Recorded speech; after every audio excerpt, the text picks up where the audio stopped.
ओंकार विधाने जी, महाराष्ट्र से। राधे राधे महाराज जी, आपकी वाणी से सुना था कि हमें किसी बात पे राजी नहीं होना, पर ये मन थोड़ा भजन हो गया, सत्संग सुन लिया या कोई सांसारिक कार्य पूर्ण हो गया तो इसमें ही राजी हो जाता है। ऐसा लगता है कि हमारी साधना अच्छी हो रही है, फिर धीरे धीरे संसार में राजी होने लगता है। कैसे हम जब तक प्रीतम ना मिले इस बात। नियम नियम नियम नेम के बिना प्रेम नहीं होता।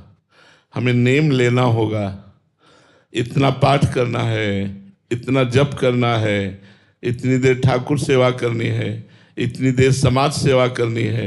सबका फल निरंतर सुमिरन, निरंतर भगवत स्मृति, इसमें नियम काम करता है। नियम पूर्ण होने पर तृप्ति का अनुभव नहीं होना चाहिए, असंतोष होना चाहिए।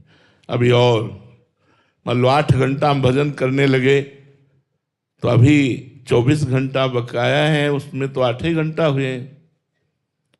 इसलिए हमें 24 घंटा का लक्ष्य रखना है।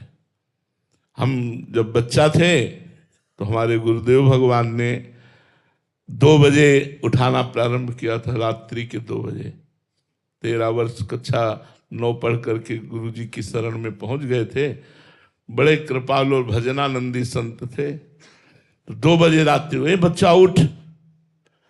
2 बज गए, देखो किसान लोग बैल और हल लेकर जोतने जा रहे हैं। तो उठो बैठो, माला लो, खड़े हो जाओ, टहलो।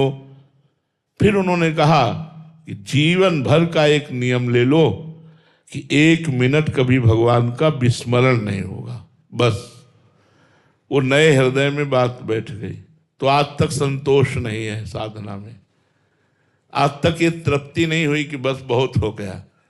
रोज हृदय व्याकुल रहता है कि जैसा भजन होना चाहिए उस तरह का भजन नहीं होता, जैसी रहनी होनी चाहिए वैसी हमारी रहनी नहीं है। हे भगवान, कब ऐसी कृपा करोगी कि हमारे अंदर साधुता आवे, हमारे अंदर आपके लिए रोना आवे, तड़पना आवे, निरंतर भजन आवे। साधु का पूरा जीवन व्यतीत हो जाता है लेकिन वो कभी अपने में देख ही नहीं पाता कि मेरे में भजन है। भजन करते हुए भी भजन की अतृप्ति रहना, यही भजन का लक्षण है। भजन करते हुए भजन में तृप्ति का बोध हो जाना कोई अपराध बन गया। भजन करते हुए इतनी व्याकुलता बढ़ जाना कि रात दिन भजन करते हुए हम भजन ही मांगे, भजन के सिवा और कुछ नहीं। भजन से बढ़कर के कोई शुभ कर्म नहीं है। इसलिए हम किसी भी शुभ कर्म के लिए कोई संकल्प ना करें, निरंतर भजन परायण रहे। मनुष्य जीवन भजन करने के लिए मिला है, लेकिन संकल्प नहीं करना। संकल्प केवल भजन का करना है। तब हमारी ये जो छोटी छोटी बातों में तृप्ति हो जाती है। जब हमारा बड़ा संकल्प होगा तो जैसे ऐसे अगर आपका लक्ष्य बन जाए निरंतर भजन, तो घंटा 2 घंटा भजन आपको जलाएगा। यार ये क्या अभी कोई भजन हो रहा है?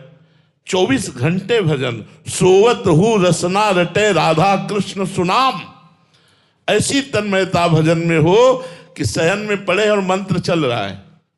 अगर कोई अच्छा उपासक जो भजन करता है वो हमारी बात को समझ रहा होगा कि वो शयन में लेटा भी है तो भी मंत्र चल रहा है, उठ के बैठ गया बिना प्रयास के मंत्र चल रहा है। रात दिन भजन में जो लगे रहे उनका लक्ष्य जब ये बन जाता है भजन, तब फिर तृप्ति नहीं होती, फिर अतृप्ति बढ़ती जाती है। वही अतृप्ति विरह बन जाती है, वही विरह भगवत साक्षात्कार का कारण बन जाता है।